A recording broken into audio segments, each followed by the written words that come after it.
Eee, yang masih belum presensi, oke. Ini saya langsung ke ini ya, jadi dari, yang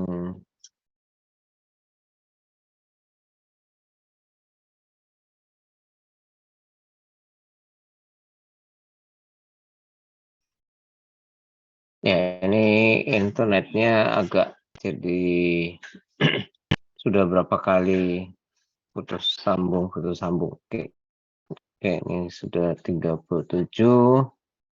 Oke, eee, yang dari pengumpulan tugas ini saya lihat masih ada 2 kelompok, Pak, ya, tadi yang belum belum, mengumpulkan. Ya ini kelompok berapa itu? 2 apa 3 malah ya, yang belum mengumpulkan itu kayaknya 1, 2, 3 ya. Nah ini saya cek dulu. Ini yang belum presensi silakan presensi dulu, sebelum saya, stop share-nya. Kayaknya sudah ya. Oh ini 38.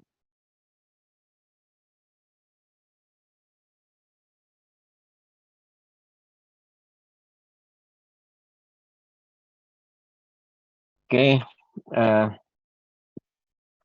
sambil saya lihat lagi, ini ada 17.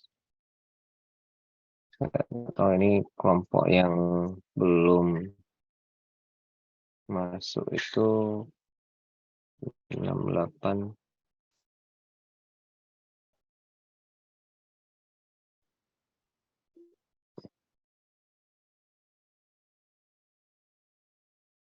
Ini 15.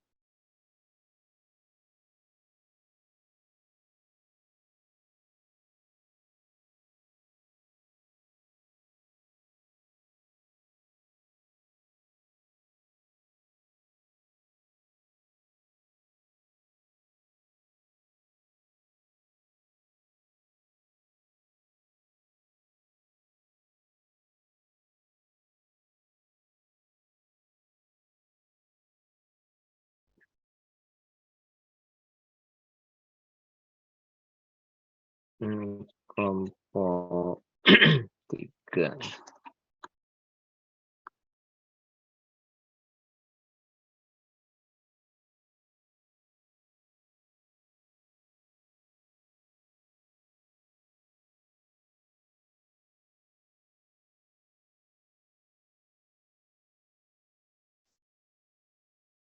Ya, oke.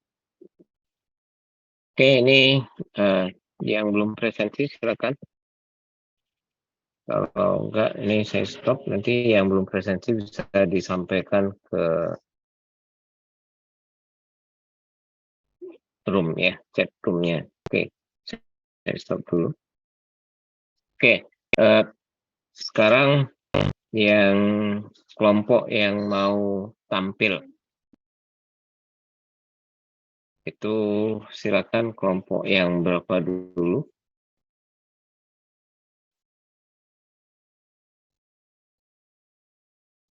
Bisa disampaikan di chat atau langsung ngomong. Oke, ini kalau saya melihat yang belum ini tuh kelompok.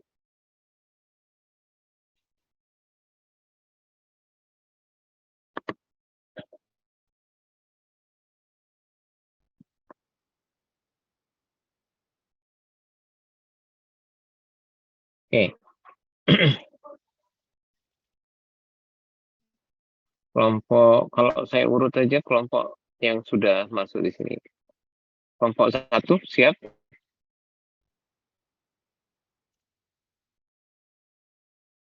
kelompok 2,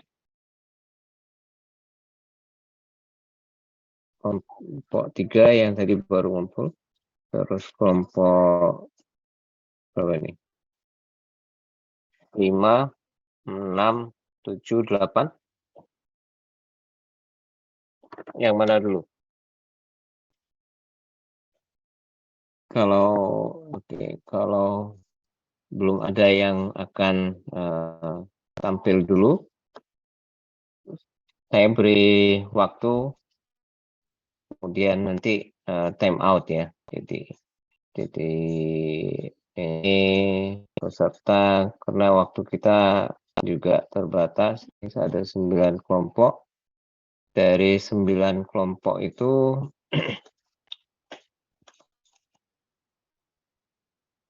kalau dibagi 150 ya menit, jadi sampai jam 1, ini dikurangi 10 menit malah ya, bagi 9, ya ini hitungnya 15 menit satu kelompoknya ya. Jadi 15 kali 9, ya oke. 15 menit berarti ini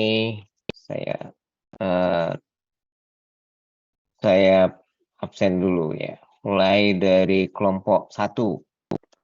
Silakan.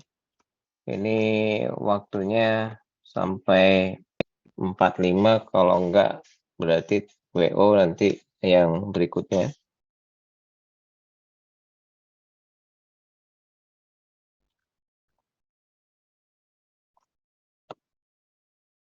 Kelompok 1 ini belum siap.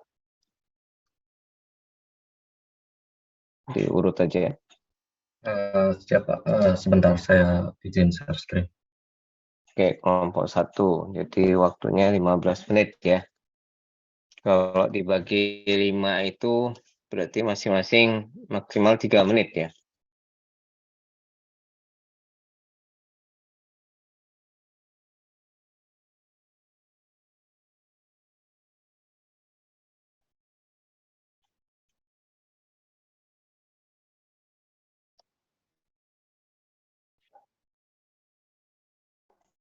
Tadinya Apakah sudah terlihat? Oke, bisa. Tadinya saya mau luring, hanya saya nggak tahu ruangnya di mana gitu, karena memang nggak dapat jatah ruang. Jadi ya tetap daring. Nanti mungkin setelah UTS harapan saya Pak Prof Jazi bisa dapat ruang untuk luring, karena dia pinginnya luring. Oke, silakan. Ini siapa dulu yang mau memulai? Krisna, Bening, Rizky. Rizky ada 2 ya. Oke, silakan.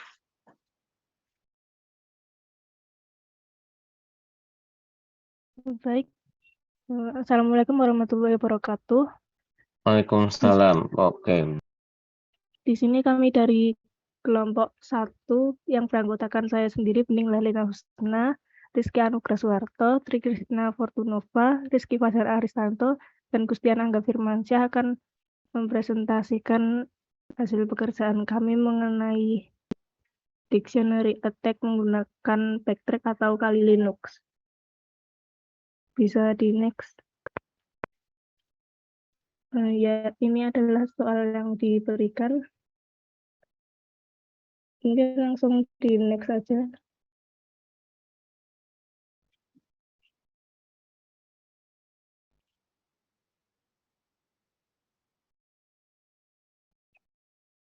Nah, ini untuk tahap pertamanya yaitu membuka Kali Linux dan melakukan login dengan username Kali dan passwordnya yang digunakan juga Kali. Bisa di next juga.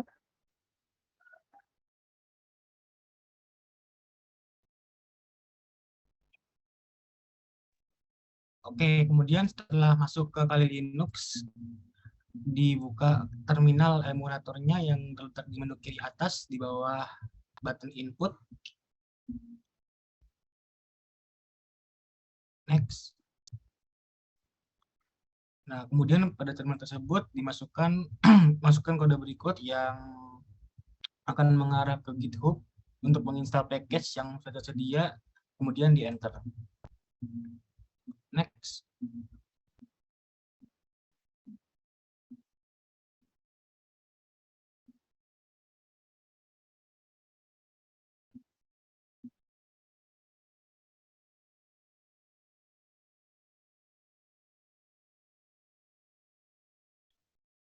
Kemudian bisa dimasukkan komen seperti berikut, yaitu cd hack Gmail untuk masuk ke dalam folder package. Lalu bisa di-enter.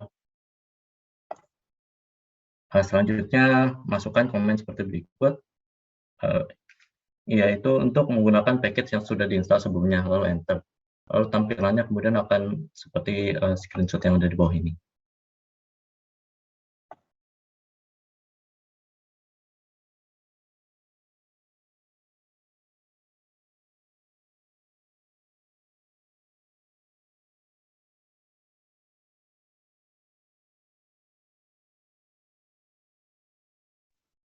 Oke, kemudian masukkan email target yang bisa digenerasi menggunakan random email generator, kemudian klik enter. Next. Nah, kemudian ada dua opsi di sini, yaitu untuk menggunakan inbuilt password list, yaitu yang tersedia pada repo GitHub, atau yang kedua menggunakan custom password list yang dibuat sendiri oleh user. Next.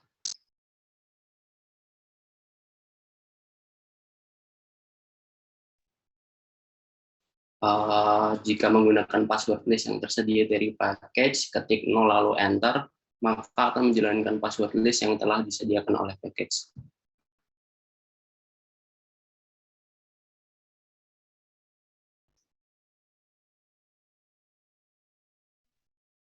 Untuk yang kedua, jika menggunakan password list pribadi, ketik 2 lalu enter, kemudian masukkan direktori dari password list yang telah dibuat, kemudian klik enter. Kemudian package tersebut akan berjalan dan mengidentifikasi apakah ada password yang benar atau tidak dari dalam password list yang telah dibuat untuk email yang sudah di-input.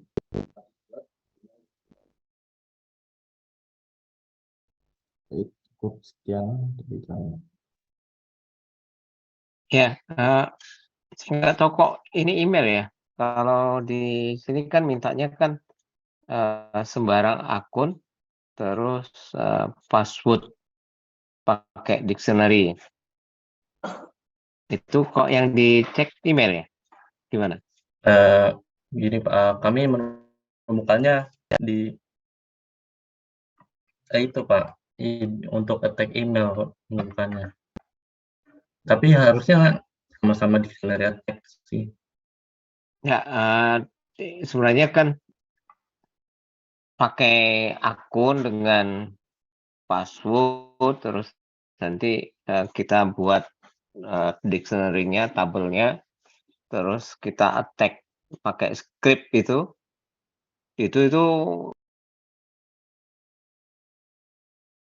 nggak dihitung waktunya ya. Enggak. Tapi hasilnya gimana tadi? Bisa ditunjukkan?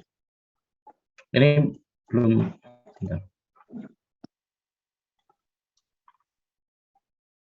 Yang tadi yang hasilnya, terus password yang benar yang mana itu?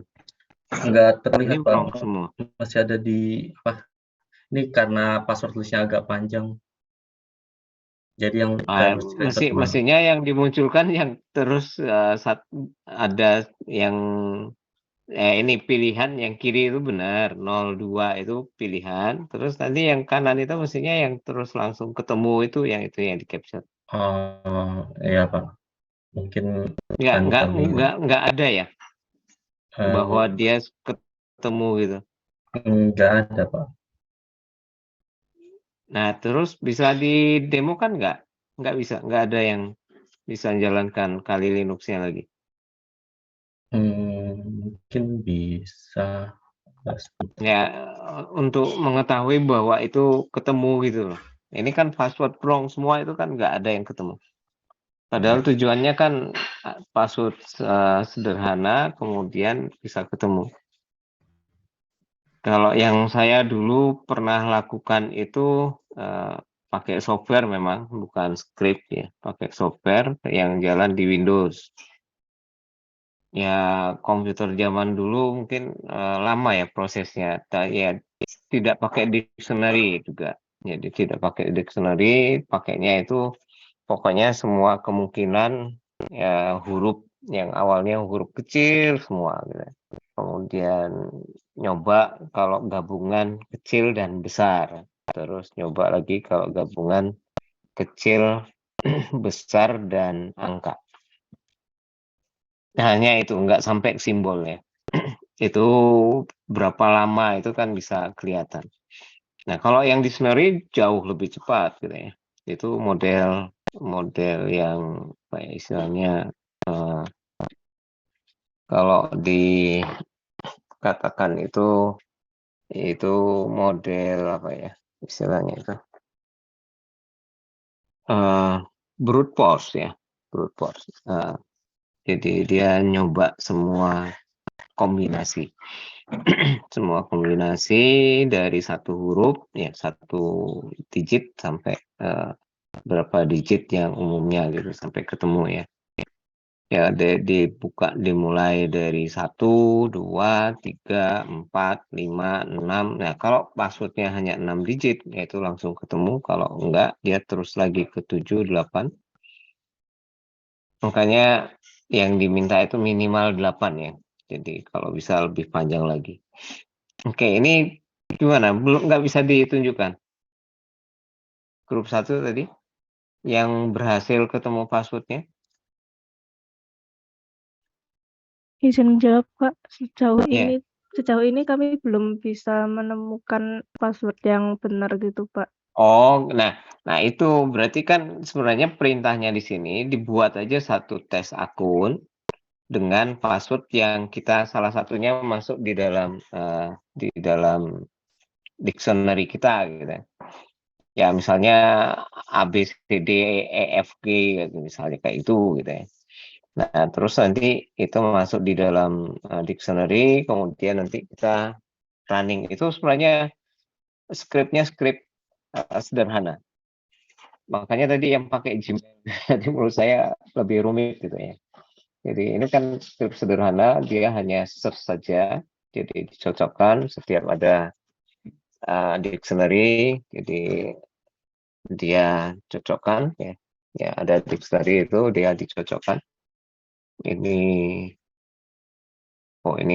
background saya ganti dulu ya.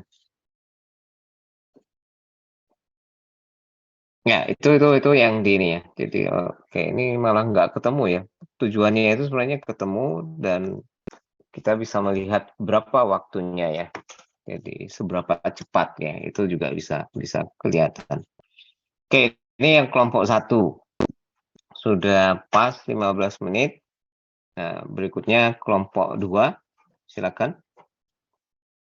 Nggak bisa saya acak, pokoknya urut aja.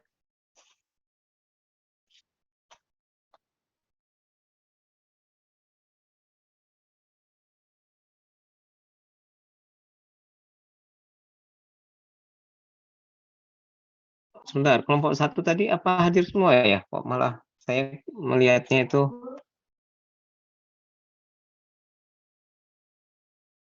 Bening ada, terus tadi Tri Krisna ada, terus bagaimana dengan Rizky dan Gustian? Gustian hadir. Rizky dua-duanya ini. Gustian ada. Ya ini soalnya modelnya nggak ikut. Oke, ini Gustian, Tri Krisna. Terus tadi Rizky ini ada 2 itu, Rizky Anugrah sama Rizky Fajar. Iya Pak, izin menjawab hadir semua Pak. Hadir ya, Rizky Fajar ada, Rizky Anugrah juga ada. Oke.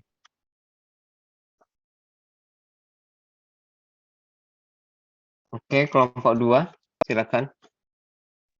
Baik, Pak.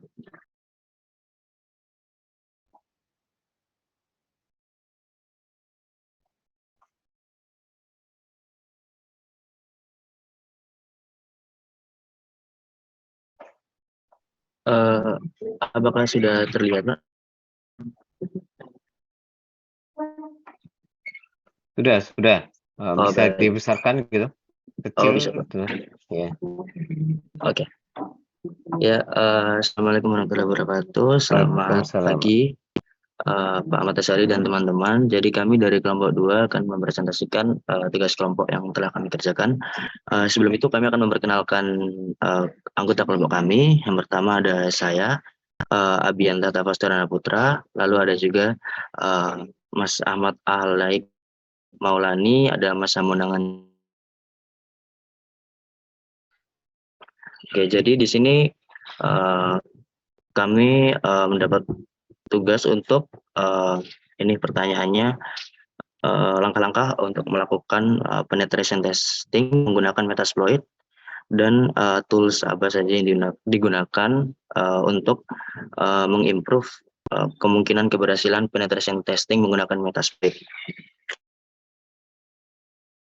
Oke, kata kuncinya Metasploit ya. Silakan.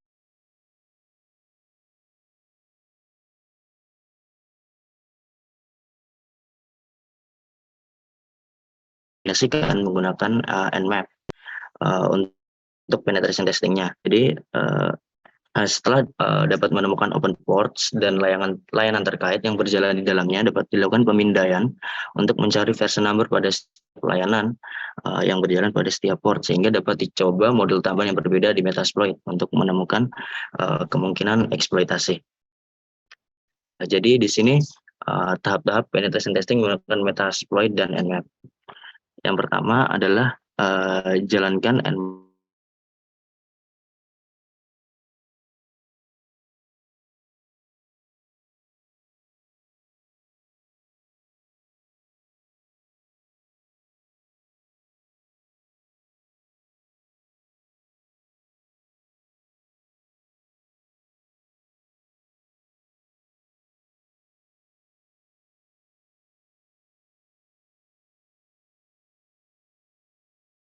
Kok nggak ada suaranya?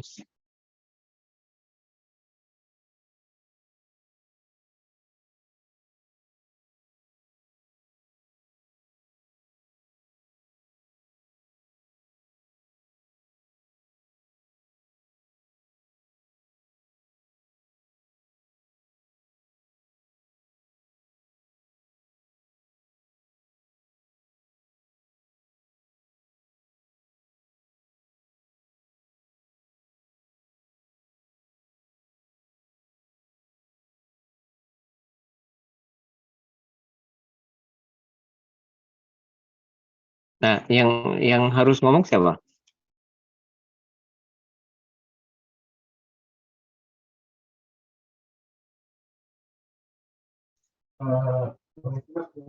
Mungkin dia sedang terkena jaringan. Ini Hamonangan.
Izin share screen, Pak. Silakan, sudah saya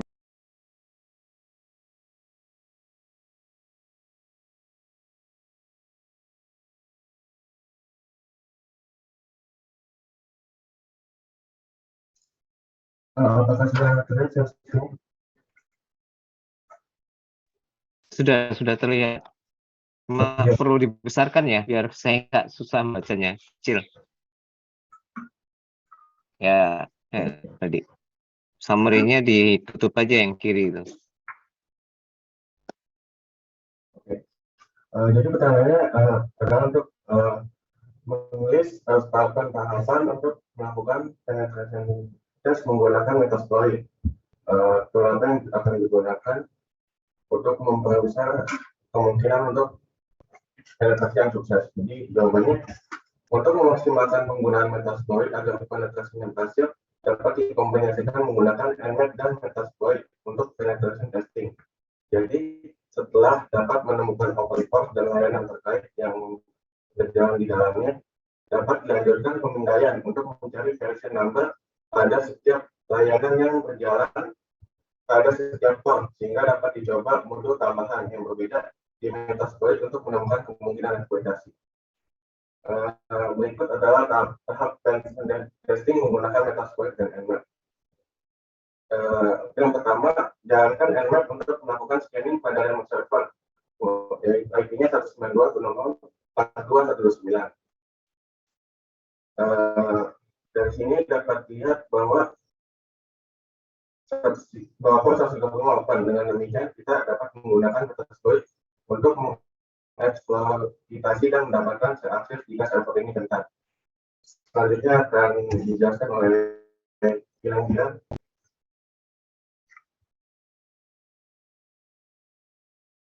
Cek, apakah suara saya sudah terdengar? Sudah, silakan.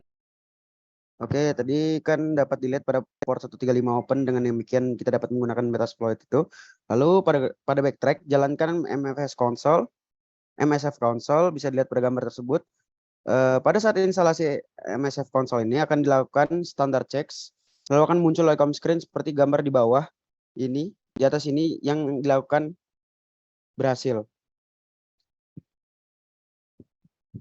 Ini gambarnya. Lalu selanjutnya seperti yang sudah diketahui pada step sebelumnya, port 135 open, jadi kita mencari RPC exploit yang berelasi di Metasploit. Untuk menampilkan semuanya, kita dapat menggunakan shows exploit command. Exploit list ini mencantumkan semua exploit yang tersedia saat ini. Bisa di-scroll. Oke, dapat dilihat default installation dari Metasploit Framework 3.8.0 dev ini memunculkan 696 exploits dan 224 payload dalam MSF console. Ketik search DCERPC untuk mencari semua exploits yang terkait dengan kata kunci, karena exploits tersebut dapat digunakan untuk mendapatkan akses ke server dengan port 135. Daftar semua exploit akan ditampilkan di window MSF console dan ditunjukkan pada gambar di bawah ini.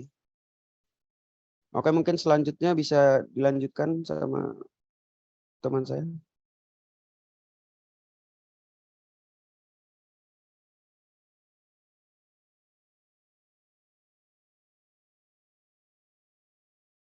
Daftar RPC exploit diperlukan lebih banyak informasi terkait exploit sebelum kita benar-benar menggunakannya. Untuk mendapatkan informasi lebih lanjut mengenai exploit, dapat menggunakan command info exploit /windows/dcerpc/ms03_026_dcom. Perintah ini memberikan informasi seperti target yang tersedia, persyaratan eksploitasi, detail kerentanan, dan bahkan referensi tempat ditemukannya lebih banyak informasi. Dapat dilihat seperti gambar di bawah ini. Terus yang kelima, menggunakan command use exploit name akan mengaktifkan exploit environment untuk exploit name tadi. Di dalam kasus ini kita akan menggunakan command untuk mengaktifkan exploit use exploit /windows/dcerpc/ms03_026_dcom.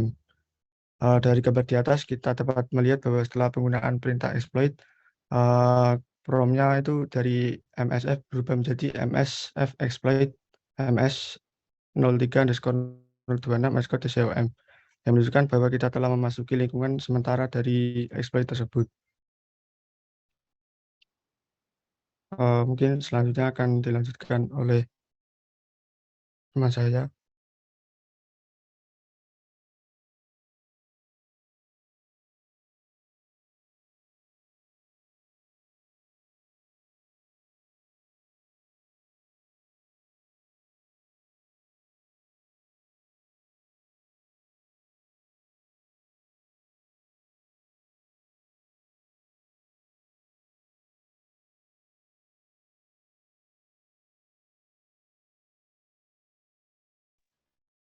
Nggak ada suaranya.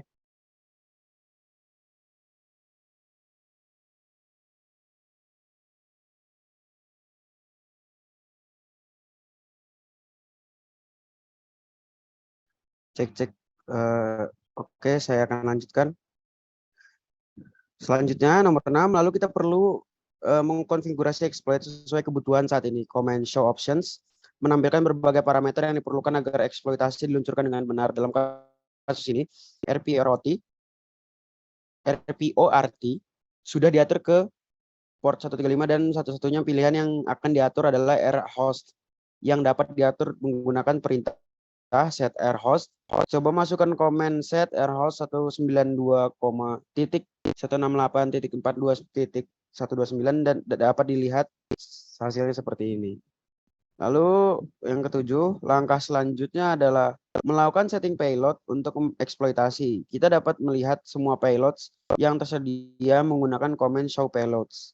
Pada kasus ini, kita menggunakan reverse TCP meterpreter yang dapat diset menggunakan command set payload Windows/meterpreter/reverse_TCP yang dapat memunculkan shell jika remote server telah berhasil dieksploitasi.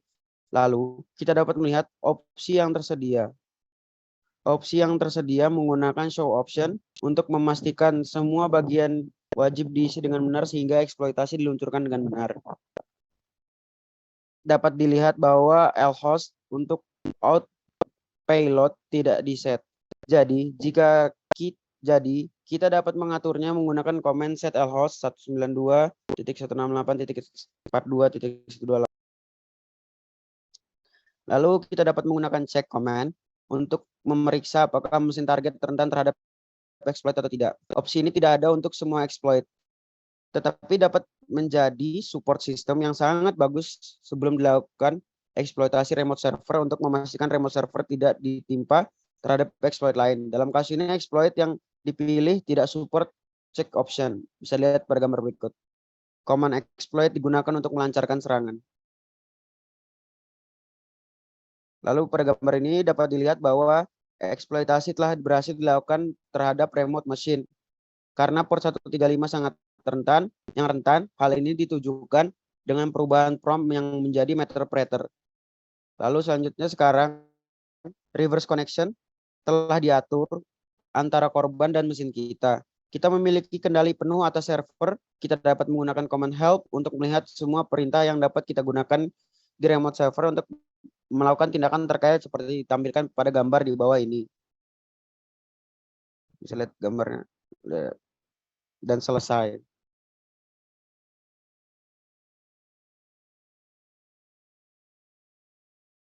Ini yang Tahta sama Iqbal jadinya gimana tadi? Saya kok nggak dengar suaranya. Tapi ada ya? Yang Abia, Pak, internetnya sedang bermasalah, Pak. Oh, Abian Tahta lagi masalah. Kalau Iqbal?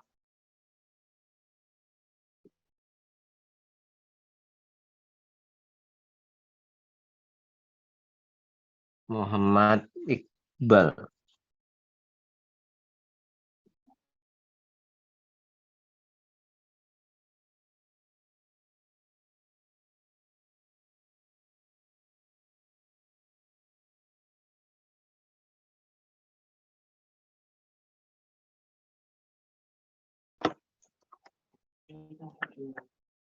Oke, ini Sepertinya terkendala jaringan juga, Pak. ini Ini pertanyaan saya ini sebenarnya, kenapa kok ada RPC ya? Bukannya ini air host sama air apa tadi? Kok ada RPC itu gimana?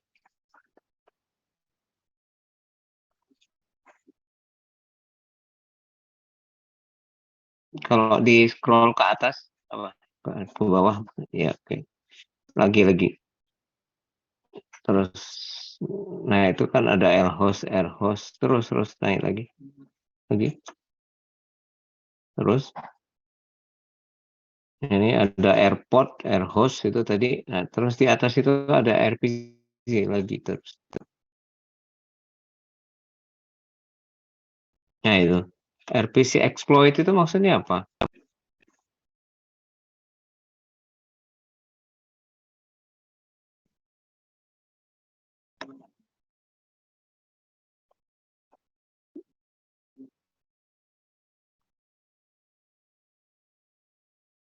Ya, itu ya nanti nggak ada ini ya. Jadi kenapa kok RPC? Di bawah itu kan ada apa?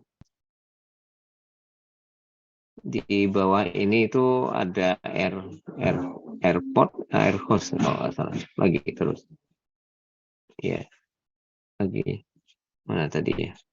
Nah, itu airport sama air host. Saya nggak tahu airport itu dipakai untuk apa, air host dipakai untuk apa. Nah, terus ada RPC. Nah, itu hubungannya seperti apa gitu. Itu yang nggak kelihatan. Oke. Jadi kelompok 2 karena waktu saya langsung pindah ke kelompok 3. Silakan kelompok 3. Oke, sekian, terima kasih. Iya, Pak. Izin share screen, ya, Pak. Ya, silakan.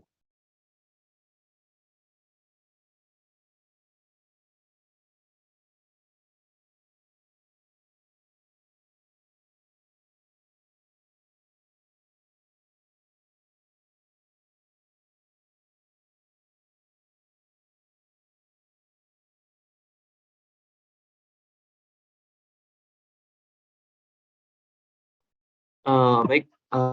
Assalamualaikum warahmatullahi wabarakatuh.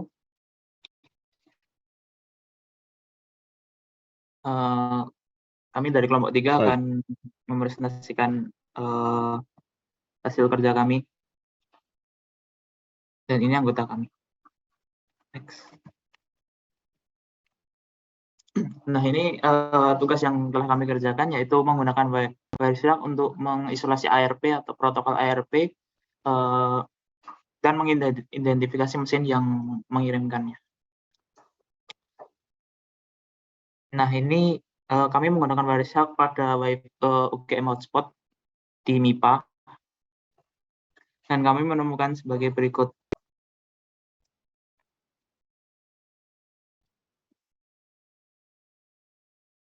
Untuk lanjutannya dilanjutkan oleh teman saya.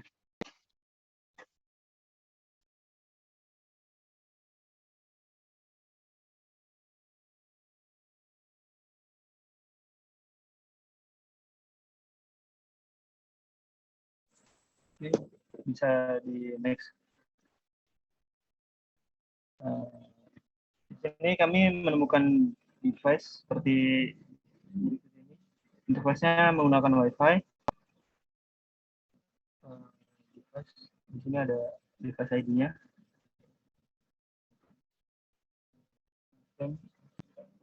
Boleh di back. Di sini ada target IP address sama target MAC address-nya. Dan the MAC itu on high PR. Ini device macam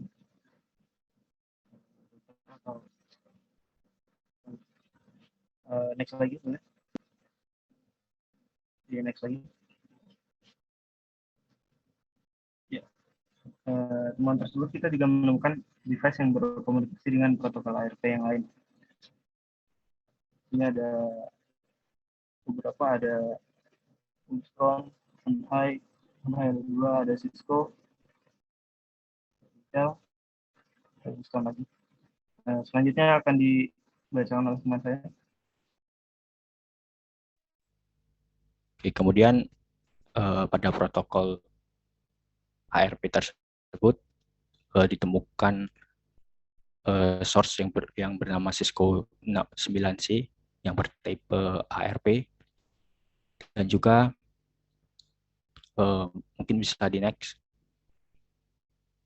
Dan di gambar tersebut ada informasi mengenai hardware type yang merupakan Ethernet, kemudian protokol type-nya juga IPv4, kemudian ada informasi mengenai hardware size, protokol size, opcode, kemudian sender MAC address dan sender IP address yang merupakan Cisco 9C, dan kemudian ada target MAC address dan juga target IP address.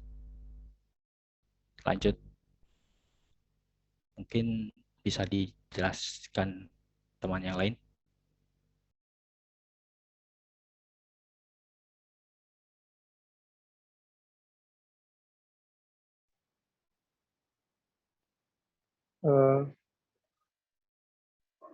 Selanjutnya dari device yang tadi, kami menemukan detail device-nya yang berkomunikasi itu sebagai berikut.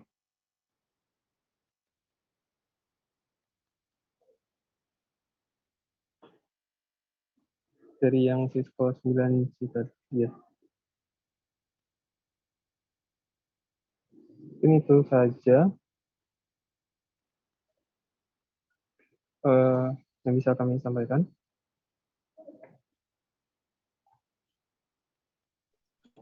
Yang Muhammad Raihan gimana ini? Nggak ada komentar. Sepertinya tidak masuk, Pak. Oh, nggak hadir ya.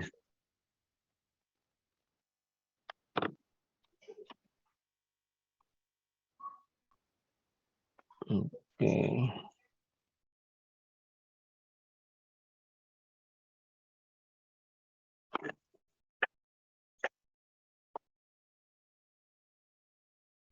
Ya, pertanyaannya ini sebenarnya. Jadi yang kalau dilihat di tugas itu, coba aja ke slide nomor 2 ya. Nah, sebenarnya kan kalau diminta di sini kan saya pakai Wireshark nggak tuh? Iya, Pak. Pakai Wireshark. Nah, sebenarnya yang diminta itu kan dengan Wireshark, kemudian melihat yang terkait, ya ini boleh protokol yang lain. Bisa ARP atau protokol yang lain. Tujuannya itu cuma ingin melihat sebenarnya dari isi dari paketnya itu seperti apa kalau ARP itu. Kemudian kalau protokol yang lain itu seperti apa, yang kemarin yang saya tunjukkan misalnya dia bisa diketahui dari IP yang mana, terus komputer yang mana gitu. Itu yang di. Oke, nah ini yang saya nggak tahu bagaimana melihatnya bahwa itu IP-nya mana, terus karena kan hanya terbaca ini ya. Coba aja di slide 3 itu kan terbaca itu, terus bagaimana mengidentifikasi itu dari IP-nya itu IP yang mana. Yaitu menyebutkan interface. Ini pakai apa itu? Yang di capture ARP atau protokol lain? ARP, Pak. ARP, oke, itu di sana. Nah, itu di sana kan ada IP address tuh. Ada broadcast, ada source, dan ada destination.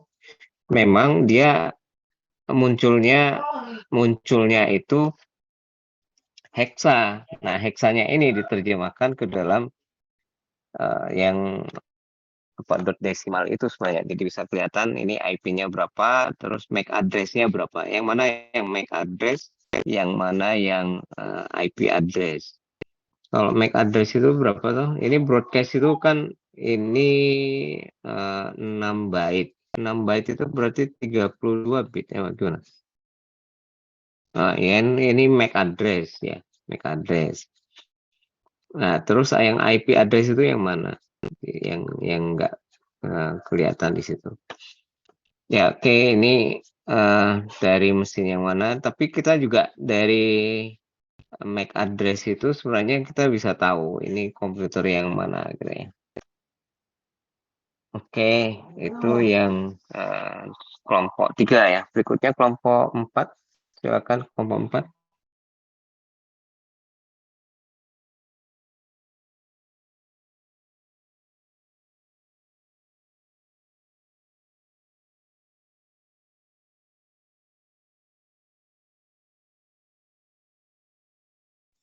Baik, Pak, sebelumnya izin share screen untuk salah satu anggota kami yaitu Guntur.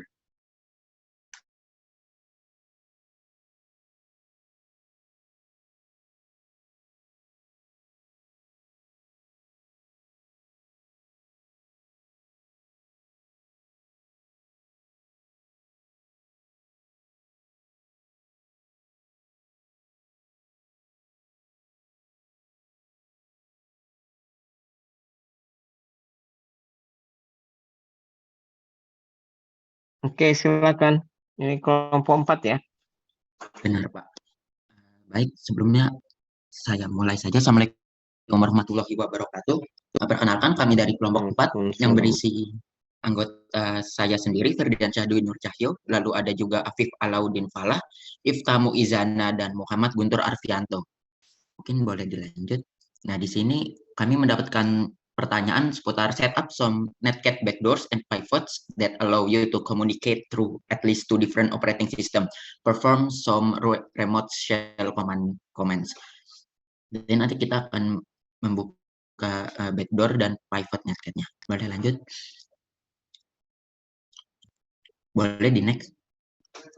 Sebelumnya backdoor itu apa sih? Backdoor attack secara garis besar adalah tipe serangan yang bertujuan untuk mendapatkan akses ke perangkat yang diretas secara tidak sah dengan memanfaatkan kerentanan yang ada pada sistem keamanan perangkat tersebut. Reverse shell adalah salah satu mekanisme backdoor attack yang dapat membuat hacker dapat mengakses command prompt atau shell dari target peretasan, sehingga memungkinkan hacker untuk melakukan hal-hal yang dimungkinkan melalui command prompt setelah mengetahui IP target, mengetahui file atau folder yang ada di perangkat target, serta merename atau menghapus file di dalam perangkat target tersebut.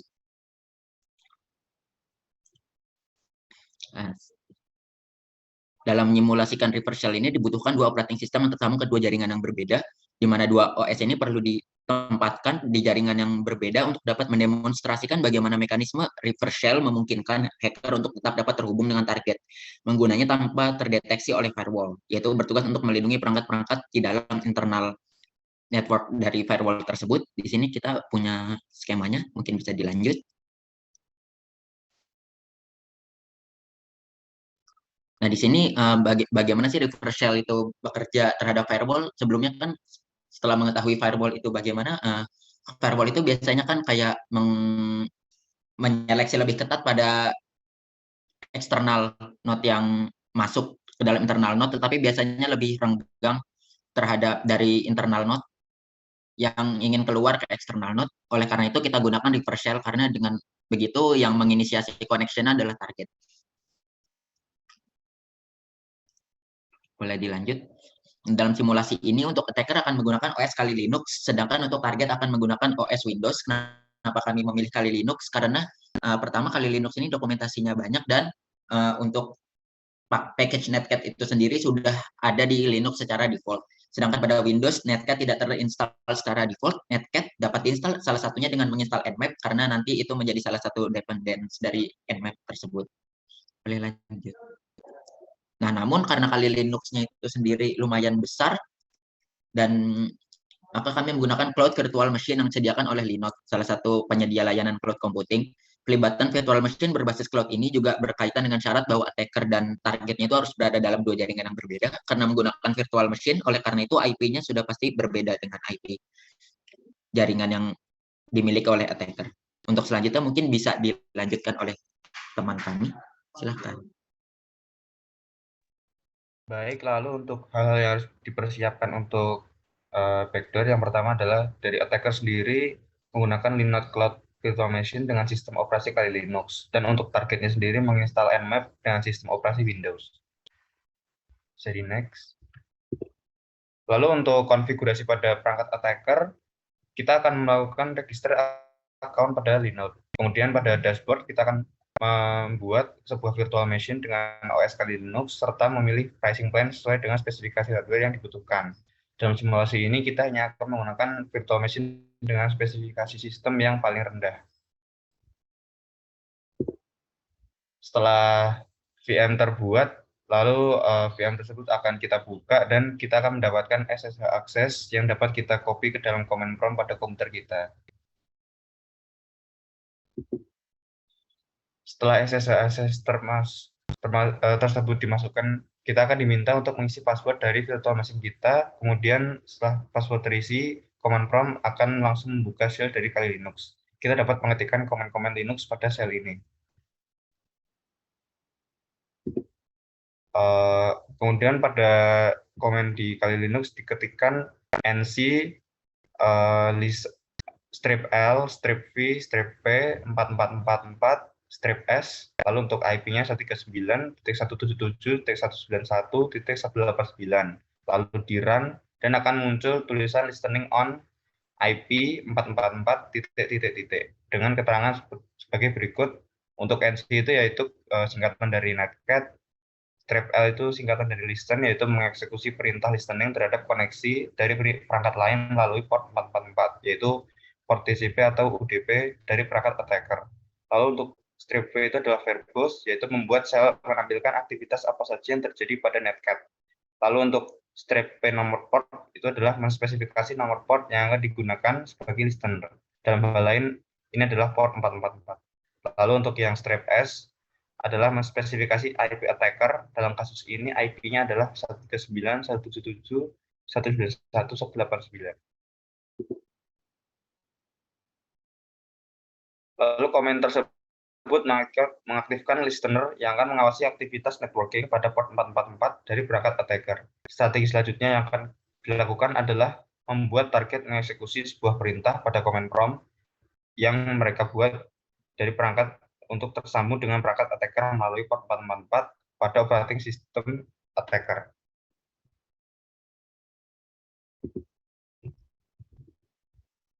Bisa dilanjutkan oleh rekan saya. Baik, terima kasih Afif. Selanjutnya saya akan menjelaskan mengenai instalasi netcat pada target. Jadi target akan menginstal netcat, di mana pada situasi nyata, target dapat menginstal netcat dan menjalankan skrip yang menghubungkannya dengan attacker secara tidak sengaja dan tanpa sepengetahuan dari target. Target bisa saja mengunduhnya dengan mengklik link yang ada pada email yang dikirimkan oleh hacker, atau secara tidak sengaja menginstalnya dengan mengklik pop-up message di internet. Akan tetapi, karena simulasi yang dilaksanakan kali ini hanya bersifat percobaan, maka target dalam hal ini akan secara sadar menginstal netcat pada perangkatnya dan menghubungkannya dengan perangkat attacker melalui kode yang diketikkannya pada command prompt atau CMD. Bisa lanjut? Kemudian target akan menginstal Nmap pada Windows, di mana untuk menginstal netcat pada OS target, kita akan menginstal Nmap terlebih dahulu, dan dapat dilihat bahwa pada daftar package tersebut terdapat ncat di dalamnya. Bisa dilanjut. Kemudian untuk koneksikan target ke attacker, buka command prompt atau CMD baru pada komputer selain command prompt yang digunakan untuk mengakses sel Kali Linux. Kemudian ketikkan command berikut di CMD, lalu di run. Sintaksnya sebagai berikut. Kemudian command ini menginstruksikan operating system target untuk membuat koneksi dengan perangkat dengan IP berikut dan port number 4444 serta mengeksekusi cmd.exe atau command prompt pada sel dari perangkat tersebut. Bisa dilanjut? Nah, setelah komen tersebut di-run di command prompt Windows, dalam hal ini sel target, cek sel Kali Linux yang sebelumnya sudah mengaktifkan listener di port 4444. Ketika target dan attacker sudah terkoneksi, seharusnya tampilan sel Kali Linux akan berubah menjadi sel atau command prompt Windows dari target seperti pada gambar di atas. Bisa dilanjut? Nah, kita bisa mengecek konektivitas dari target dan attacker dengan menjalankan instruksi ipconfig. IP yang ditampilkan pada layar ternyata bukan IP dari attacker, melainkan IP dari target. Yang berarti attacker sudah terkoneksi dengan target dan sudah dapat melakukan remote shell command. Bisa dilanjut? Selanjutnya akan dipresentasikan oleh teman saya.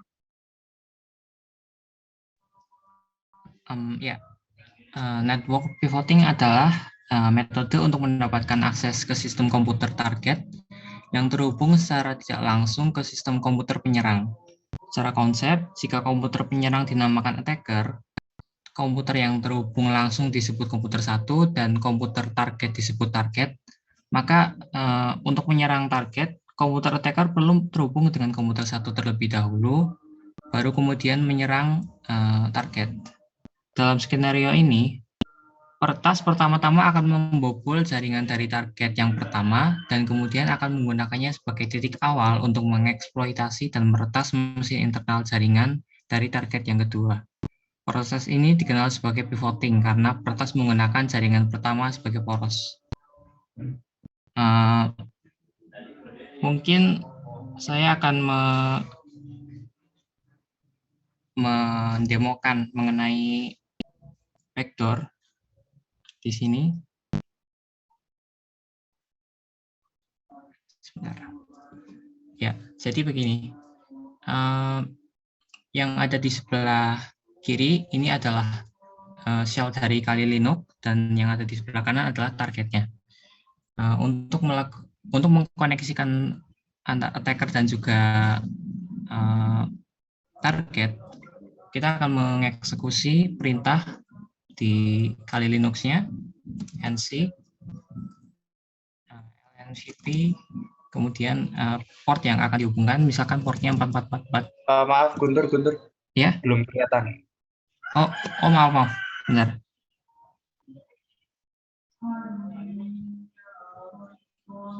Sebentar, saya stop sharing dulu.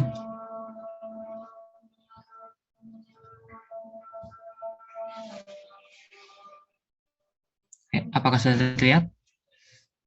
Sudah. Ya. Jadi tadi di bagian kiri itu adalah untuk Kali Linux, untuk attackernya, dan juga bagian kanannya untuk targetnya. Sebelumnya kita akan mengaktifkan listening di listener di Kali Linux dengan mengeksekusi perintah nc, lnvp, dan port number yang akan di listen oleh Kali Linux-nya. Kemudian dari targetnya kita akan mengkoneksikan dengan perintah ncat, kemudian IP dari attacker, di mana IP-nya adalah ini.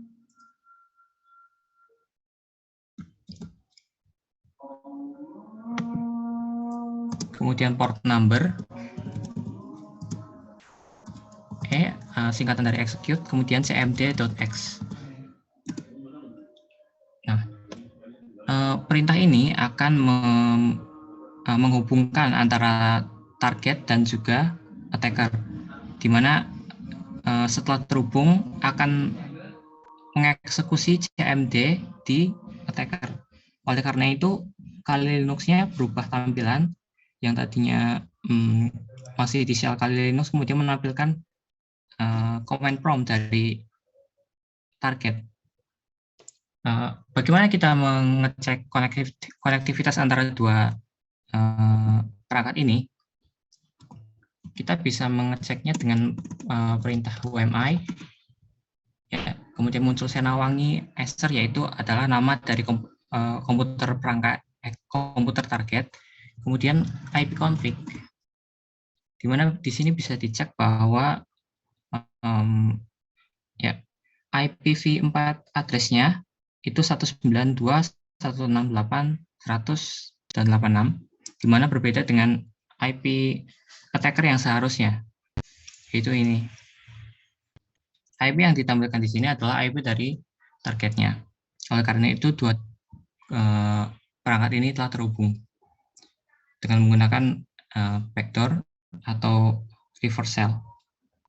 Sementara itu untuk pivotnya, kami mohon maaf karena belum bisa kami demokan karena kami sudah mencari caranya tapi belum bisa ini Pak, belum bisa dieksekusi seperti itu. Mungkin sekian presentasi dari kami. Terima kasih. Apakah ada pertanyaan?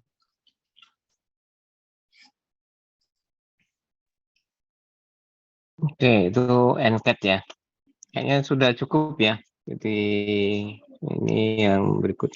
Nanti saya nggak tahu dokumennya ini dengan yang dikumpul kok bisa beda ya. Nanti disesuaikan lagi. Atau belum ngumpul? Sudah ngumpul tadi belum? Baru saja mengumpulkan Pak. Oh ya tadi makanya kok kayaknya belum ada tadi. Oke. Iya Pak. Ya nanti di update-nya lagi kalau ada perubahan. Masih. Ya, yang ini apa capture demonya ini muncul di ini yang dikumpul nggak? Muncul Pak. Kami mengumpulkan PPT-nya, ada gambarnya ya Pak. Oh ya, oke. Ya. Masih. Oke, kelompok berikutnya kelompok 5, silakan. Baik Pak, izin saya respon. Ya, silakan.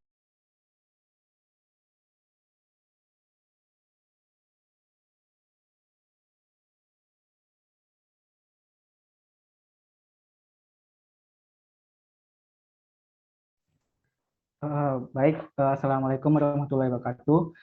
Selamat siang Pak Ahmad dan teman-teman. Perkenalkan kami dari kelompok 5 akan mempresentasikan hasil diskusi kelompok kami. Sebelumnya kami memperkenalkan anggota kelompok kami terlebih dahulu. Yang pertama ada Dava Nafis yang bagus, kemudian ada Sofirul, ada Niamilatul Iza, kemudian ada saya sendiri, Rian Noviano, kemudian ada Julius Immanuel. Langsung next. Kemudian di sini kami mengambil dari chapter 6 assignment 4. Inti dari soalnya yaitu kami melakukan Nmap untuk melakukan scan pada jaringan kami. Kemudian gunanya untuk menemukan apakah jaringan kami memiliki kerentanan tertentu.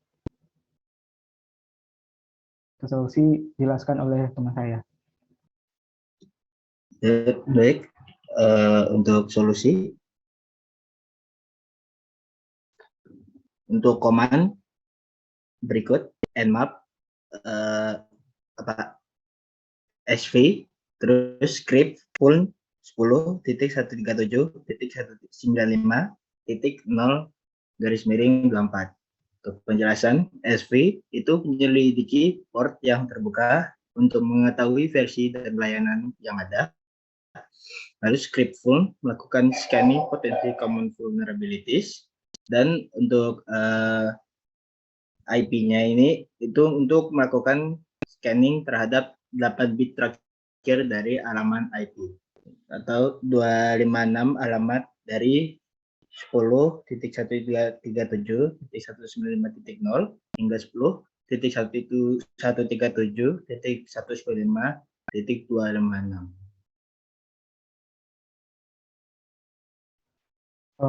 Untuk hasilnya misalnya di sini hasil dari komen dari nmap ini kami lakukannya di nmap online yaitu nmap.org. Saya next saja. Kemudian untuk penjelasannya bisa dijelaskan oleh teman saya.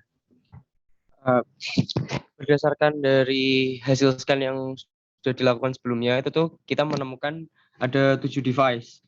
Nah, bisa kembali kita ke slide sebelumnya. Slide sebelumnya, sebelumnya. Nah, sebelumnya lagi. Nah, di satu lagi, mundur satu. Nah, dari hasil ini itu kita menemukan 7 device kan. Nah, dari 7 device ini ada 2 perbedaan. Yang pertama itu ada 5 device yang kemungkinan besar itu merupakan personal komputer atau device masing-masing dari gadget ataupun laptop kita, yaitu ada 10.137.195.111. Berikutnya ada 10.137.195.147. Ada juga 10.137.195.179 dan 10.137.195.60 dan 10.137.195 dan 61. Nah, di sini kita juga menemukan 2 device yang merupakan router, yaitu yang ada di gambar itu 10, 137, 195 dan 179 yang memiliki 7 port yang terbuka, yaitu yang pertama yang 21 TCP, FTP Mikrotik router FTPD 7.1 beta 6. Berikutnya ada 22 TCP Open SSH yang versinya Mikrotik router 5 SSH HD protokol 2.0. Berikutnya ada 23 TCP Telnet versi Linux Telnet. Ada juga 53 TCP Open untuk yang domain versi generic DNS response TIMP. Berikutnya ada yang terakhir itu yang 80 TCP Open yang HTTP yang bagian versi Mikrotik router config HTTP PD. Nah, ada satu lagi, bisa next ke hasil yang akhir. Next terus belakang. Nah, satu lagi itu device yang kita temukan itu di 10.137.195 dan 0.85 ada 7 port yang terbuka sama seperti yang satunya. Begitu. Untuk berikutnya itu mengenai vulnerabilities, next akan dijelaskan sama teman saya.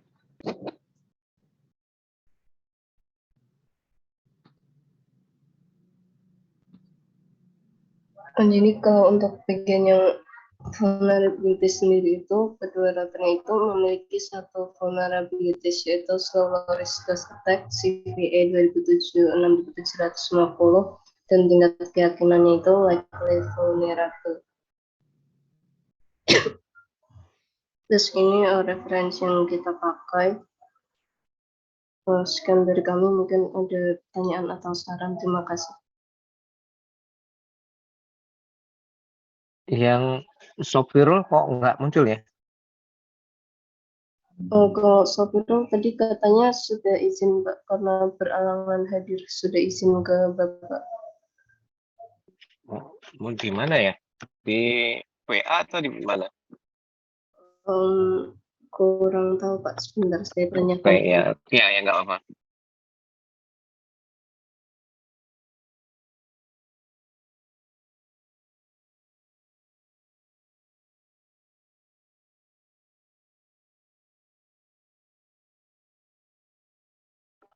Kalau yang tadi yang rentan tadi itu berdasarkan kok bisa ketahuan DDoS itu berdasarkan apa? Berdasarkan fingerprint-nya atau berdasarkan informasi dari literatur?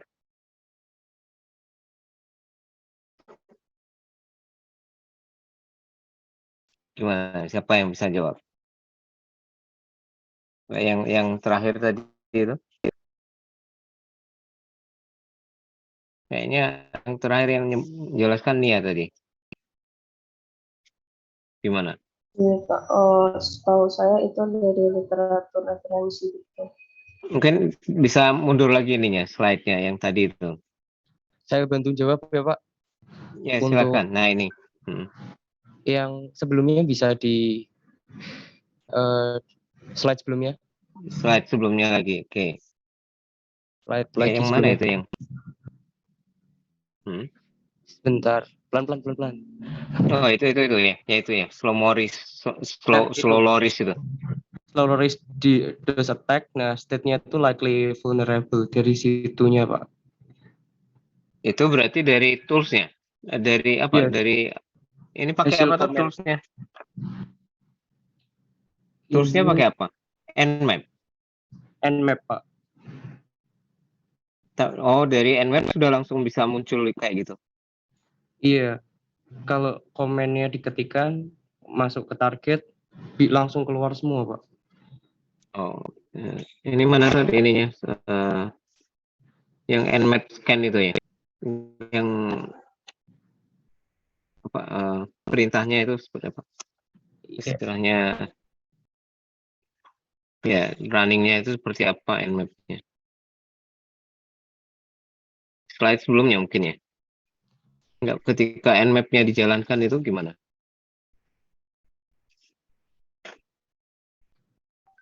Ini langsung hasil dari Nmap-nya itu sendiri. Oh, ini langsung hasil. Nah, terus Iya. yang menjalankannya itu ada opsi-opsinya enggak? Oh ya, kayak gini ya. Oke. Ya, itu kalau menurut saya perkiraannya itu dari script pool-nya itu. Nah, saya nggak tahu script pool-nya itu dari mana. Nggak kelihatan ya. Ya, oke. Ini nanti bisa saya coba lagi. Oke, yang berikutnya sebentar.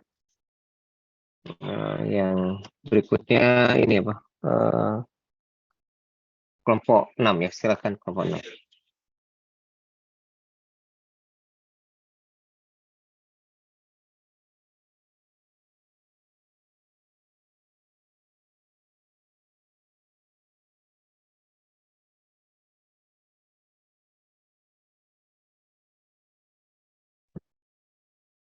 Iya, Assalamualaikum warahmatullahi wabarakatuh semuanya.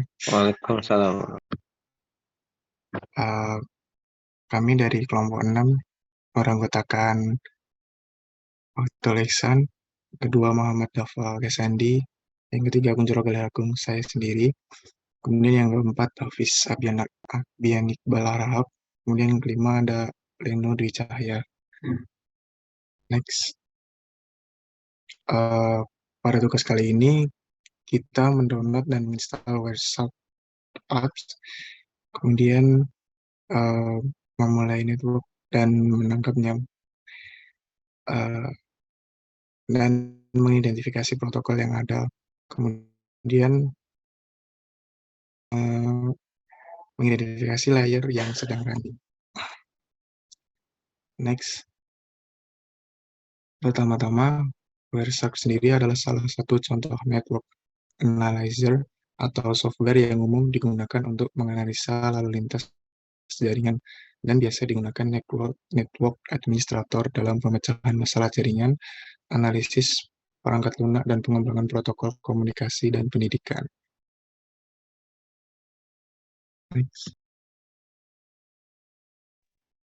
Baik, untuk tampilan awal dari WireShark adalah seperti ini, beberapa jaringan yang terhubung. Lalu untuk capture, kita bisa melakukan untuk memilih salah satu dari jaringan yang ada, atau kita dapat klik pada pilihan capture di atas, lalu membuka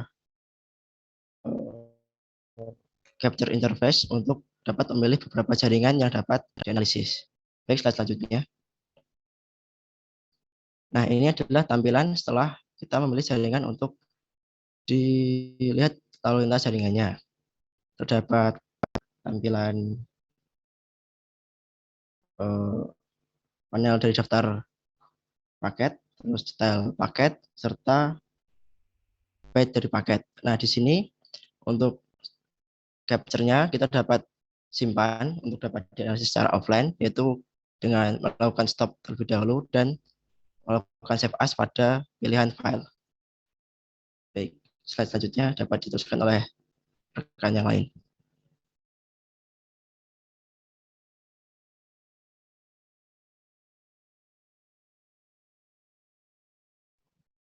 Baik, selanjutnya saya akan menjelaskan untuk yang paket listnya. Di sini jadi pada tampilan utama Wireshark tadi itu bagian atasnya itu adalah daftar paket yang keluar ataupun masuk dari mesin kita. Nah, mesin di mana Wireshark itu dijalankan. Nah, jadi di sini ada beberapa kolom. Pertama itu ada kolom nomornya. Terus di sini ada time. Ini seperti timestamp dari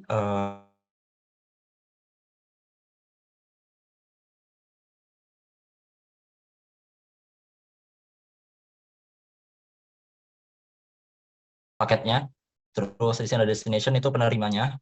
Terus ada protokol, itu adalah jenis protokolnya. Terus ada length, itu adalah panjang paketnya dalam satuan byte, dan juga ada info, yaitu keterangan tambahan mengenai detail dari paket. Lanjut. Nah, kemudian kalau kita klik salah satu dari item yang ada di list tadi, maka akan muncul paket itu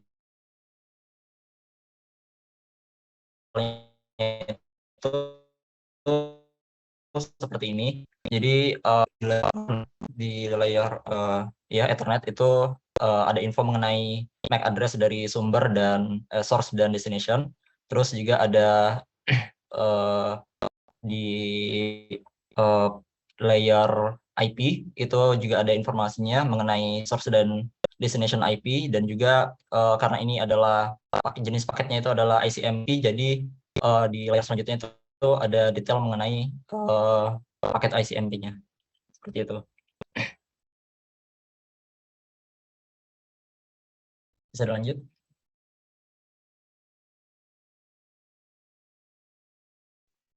Kemudian selanjutnya untuk yang paket batch ini, kalau misalnya kita setelah kita mengeklik salah satu item yang ada di list tadi, itu akan muncul detail dari paketnya. Jadi di sebelah kiri ini ada dalam format hex, hexadecimal, dan di sebelah kanan ini dalam format ASCII. Nah, kalau seperti di contoh ini tuh ada paket HTTP. Jadi di sini itu karena HTTP tidak terenkripsi, jadi di sebelah kanan ini bisa terlihat di situ ada header dari HTTP-nya, ada request-nya seperti get dan URL-nya, terus ada header-nya seperti content type dan sebagainya. Dan juga apabila ada body dari HTML itu dari HTTP itu juga akan terlihat di sini seperti itu. Bisa di next.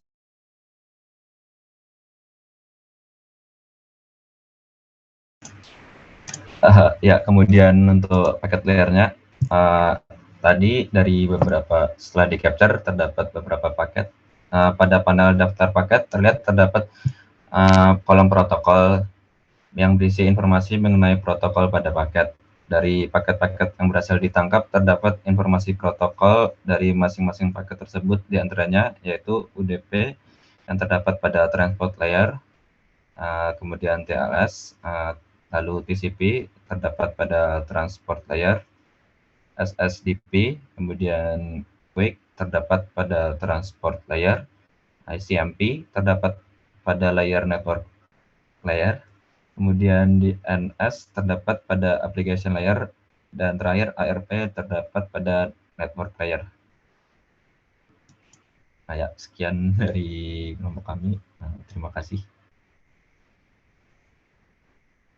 Dan ini yang DAPA kok nggak muncul ya? Tadi apa terlewat iya. Mas Gilang. Oh iya. Oke, ini DAPA. Ya, ini kalau tampilan utama atau opsi utama dari Wireshark itu apa? Bisa memilih banyak protokol gitu ya? Tampilan utama, terus sama opsi utamanya.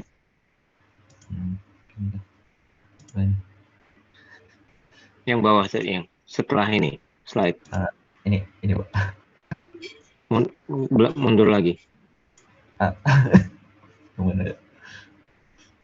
Daftar paket list, terus lagi ke slide berikutnya aja, yang belakang aja. Belakang tuh next ya. Ya next. Next.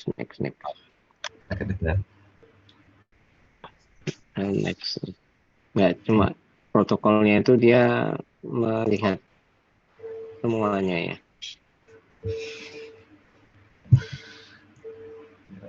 Tadi ada pilihan tadi.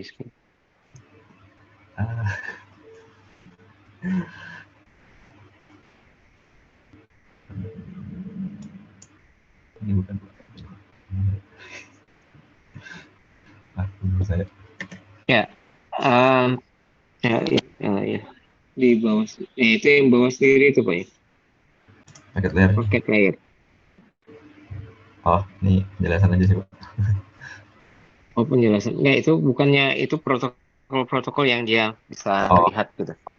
Iya, dari capture yang dilakukan itu ya kalau di tampilan yang ini ada protokol ini ya kami menemukannya beberapa di antaranya ini UDP, TLS dan lain-lain.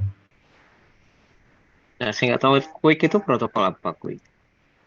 Quick kalau saya cari di Google sama itu, SSDP. untuk Quick itu kami cari itu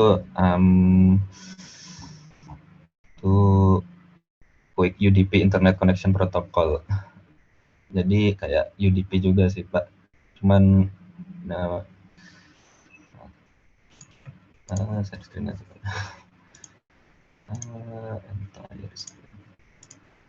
Kalau kami nyari ini Pak, kayaknya buat apa?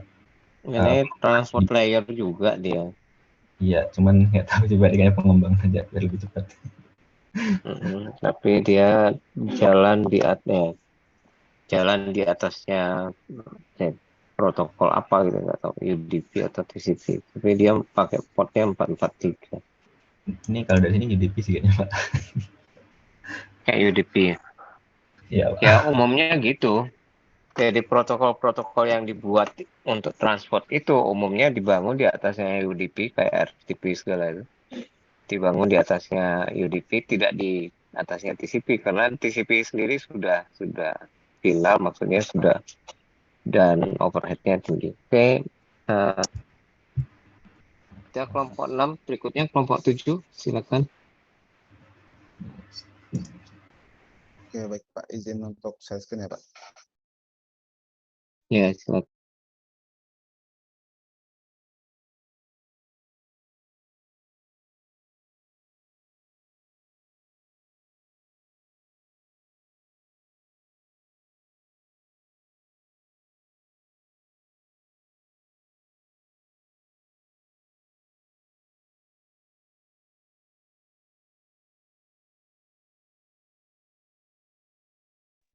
Oke, baik, izin memulai presentasi. Jadi kami dari kelompok 7 dengan tugas yang kami ambil, yang kami dapatkan, yaitu mengcapture komunikasi antara dua host menggunakan WebShark. Di sini sebelum masuk ke pembahasan, aku mau kenalin anggota kelompok lebih dahulu. Pertama ada Muhammad Arsya Putra, yang kedua ada Hanyal Bacin, habis itu ada Nicholas Majahan, habis itu ada Sohan Putri, dan saya sendiri Rifki Afwan. Oke, mungkin sedikit aja singkat terkait dengan WebShark. Adalah salah satu tools network analysis yang biasa digunakan oleh network administrator pemecahan masalah jaringan, analisis, perangkat lunak, dan pengembangan protokol komunikasi dalam pendidikan. Nah, fungsinya aplikasi ini itu cukup banyak ya. Namun ada kejanggalan di mana program ini kebanyakan dikenal bukan karena fungsi utamanya, melainkan karena sering digunakan untuk keperluan hacking pemula. Maka dari itu penggunaannya memang harus bijak. Oke, mungkin bisa dilanjutkan oleh teman saya. Oke, setelah itu kita akan melakukan display komunikasi antara dua host. Next. Di sini ada halaman halaman pertama dari Wireshark. Kemudian ada list network yang ada di sekitar kita.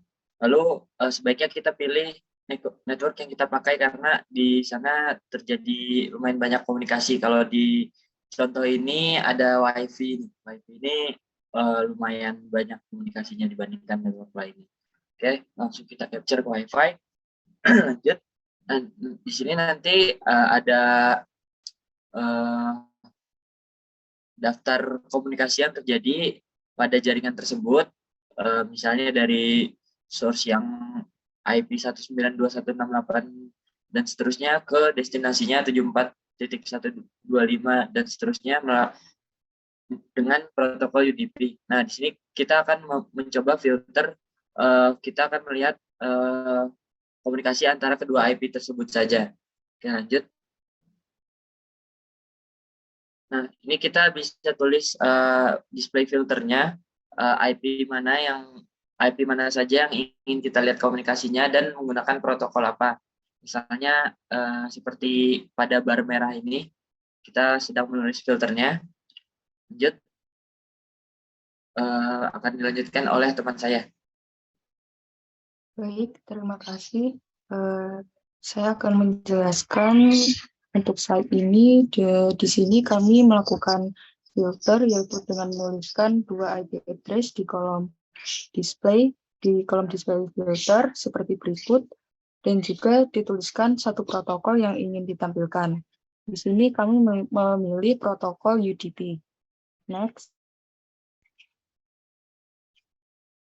Nah, berikut adalah hasil dari filter yang telah dilakukan, di mana hanya akan ditampilkan dua IP address yang dituliskan tadi dengan satu protokol yang sama, yaitu UDP. Next. Nah, ketika salah satunya diklik, maka kita dapat melihat bagaimana komunikasi antara dua host yang telah kita masukkan di kolom tadi. Untuk yang selanjutnya akan dilanjutkan oleh teman saya.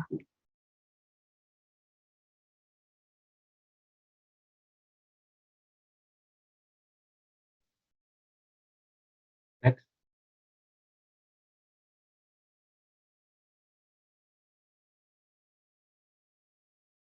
Next.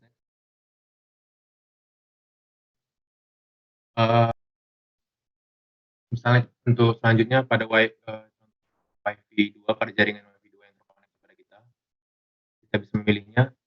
Next. Pada hasilnya kita bisa melihat detailnya pada 3 portion. Yang pertama di atas ada paket list pane, yang kedua di tengah itu ada paket list details, dan yang ketiga itu ada paling bawah ada paket bytes. Itulah traffic yang ditangkap pada next. Pada portion 1 kita bisa melihat terdiri dari paket data dan terisi beberapa detail. Pertama itu ada time yang merupakan time dari paket. Yang kedua ada source, IP address paketnya, IP address tujuan paket, protokol, nama protokolnya, length, panjang setiap paketnya, info, dan info merupakan tambahan informasi. Next. Pada portion 2 ini,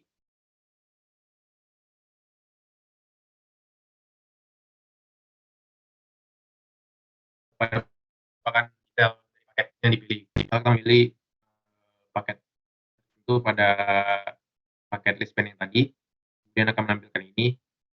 Panel ini menunjukkan protokol dan paket protokol yang dipilih dari paket tadi. Yang pertama itu ada frame, berapa byte yang diterima, kemudian ada tipe Ethernetnya, kemudian ada tipe IPv4 atau 6, kemudian ada tipe protokolnya, untuk yang di sini ada UDP, kemudian ada service protokolnya, misalnya DNS.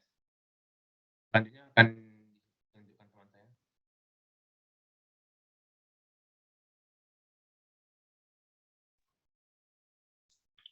Ya, next.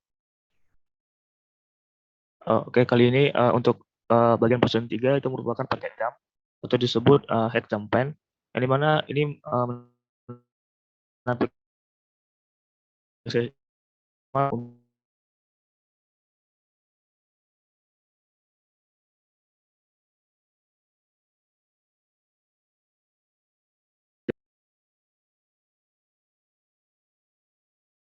untuk spesifik yang protokolnya yaitu protokol HTTP. Namun ketika kita menggunakan capture di awal itu protokol HTTP-nya kan tidak ada, sehingga kita harus mengirimkan request protokol HTTP pada server menggunakan web browser. Nah, kali ini kami menggunakan URL http neverssl.com.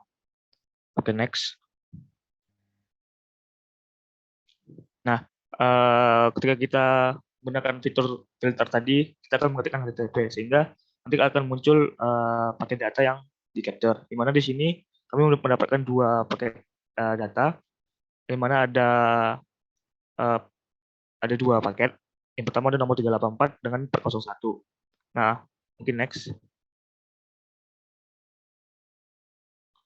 Nah, di sini mungkin ada secara detail, itu paket detail sama paket pennya, di mana untuk paket 384 yang tadi sebelumnya, slide sebelumnya, lalu untuk yang nomor 401, mungkin ini ada paket detailnya, yang terdiri dari frame, Ethernet Protocol version 6, Transmission Control Protocol, sehingga ada Hypertext Transfer Protocol, dan terakhir ada Line Based Text Data. Lalu di bawah ini ada beberapa data hexadesimal dari spesifik protokol HTTP nomor 401. Oke, next.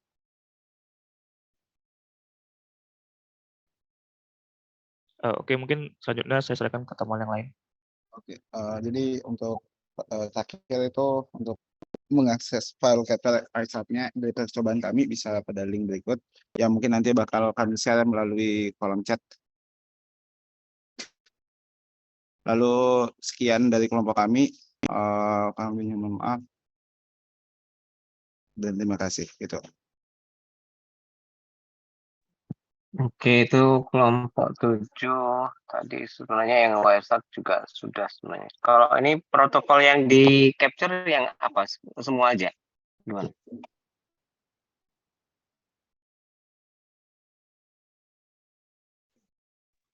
Izin menjawab, Pak.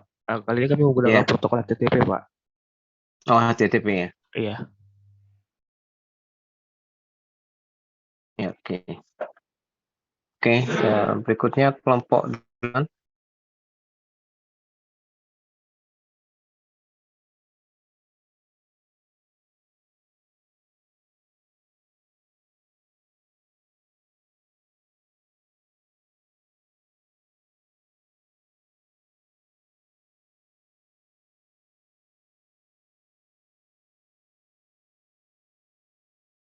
Izin share screen, Pak.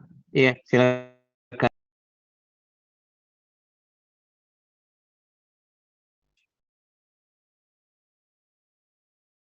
Sudah terlihat belum, Pak? Sudah. Sudah ya. Oke, Assalamualaikum warahmatullahi wabarakatuh.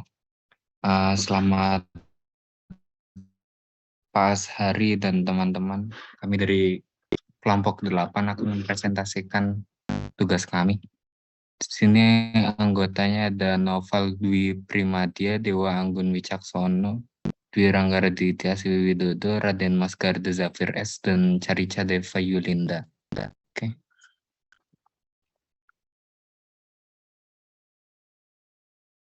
Baik, kami dari kelompok 8 memiliki bahan diskusi di chapter 6 asesmen 3 dengan persoalan read a Windows or Linux shell script that performs a ping sweep reading the IP address from a file. Practice creating and appending to this file using command lines instead of a text editor. Nah, lalu apa itu ping sweep?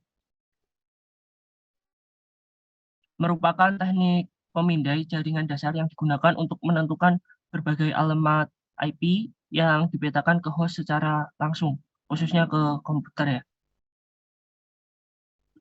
Baik, selanjutnya akan diteruskan oleh rekan saya.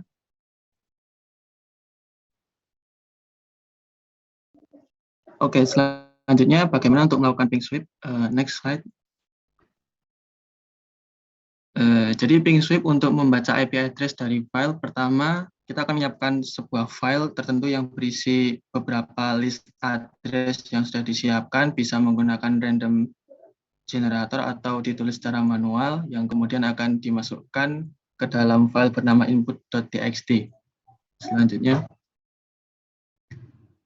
kemudian file tersebut kita copy path-nya untuk sebagai referensi nanti dimasukkan ke dalam CMD untuk kita cek ping sweep-nya. Selanjutnya, masukkan alamat path yang sudah kita copy pada Windows PowerShell sehingga menghasilkan seperti gambar tersebut dengan menggunakan variabel info yang akan diisi dengan get content, yaitu menggunakan path dari file input.txt tersebut. Oke, untuk selanjutnya akan dilanjutkan oleh rekan saya yang lain. Silakan. Selanjutnya, setelah mengetikkan get content dan copy path, kemudian selanjutnya kita bisa memasukkan perintah untuk write output seperti pada gambar. Ini untuk mengetahui apakah IP address ada dan terkoneksi dengan jaringan kita. Pada gambar tersebut sudah mengeluarkan output berupa false atau true. Kalau false berarti tidak terkoneksi dan true berarti terkoneksi. Next. Kemudian ada juga ping sweep untuk mengetahui IP yang terhubung dalam jaringan LAN yang sama. Ping sweep dapat dilakukan dengan memasukkan skrip seperti pada gambar. Ketentuannya yaitu IP address harus sesuai dengan IP yang terkoneksi dengan perangkat kita.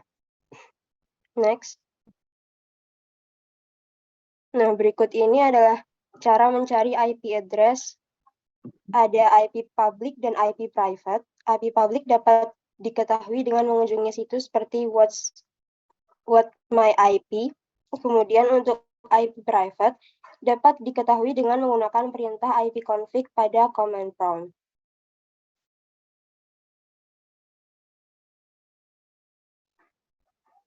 Selanjutnya akan dijelaskan oleh teman saya. Oke, jadi selanjutnya saat baris tersebut dimasukkan ke dalam PowerShell, akan dihasilkan output seperti berikut. Ini sama seperti yang sebelumnya yang menggunakan alamat IP dari ini bisa terlihat ada beberapa perangkat yang tersambung di jaringan LAN yang sama dibandingkan dengan yang tadi random. Di sini sendiri akan dipindai dari IP address dari 1 sampai 254. Jika true berarti ada yang terkoneksi di IP tersebut, jika false berarti alamat tersebut tidak memiliki perangkat apapun. Oke, sama seperti pada hasil sebelumnya, gambar di samping memiliki IP address yang berbeda, yaitu 192.168.8 yang akan dipindai hingga 127 saja. Pada gambar di samping, true menandakan alamat tersebut tersedia dan sebaliknya, apabila false maka alamat tersebut tidak tersedia. Sama seperti sebelumnya. Oke, selanjutnya saya izin mendemokan.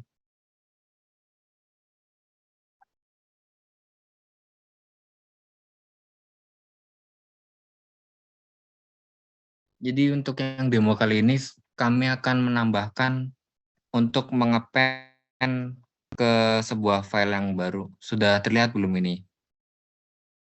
Sudah. Sudah ya.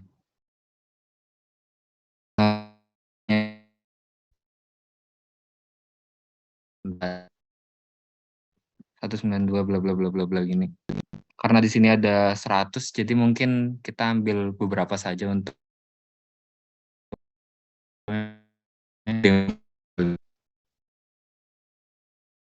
klik PowerShell.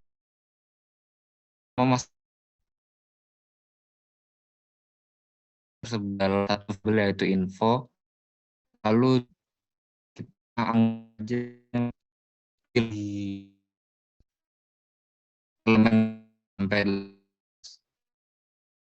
info, terus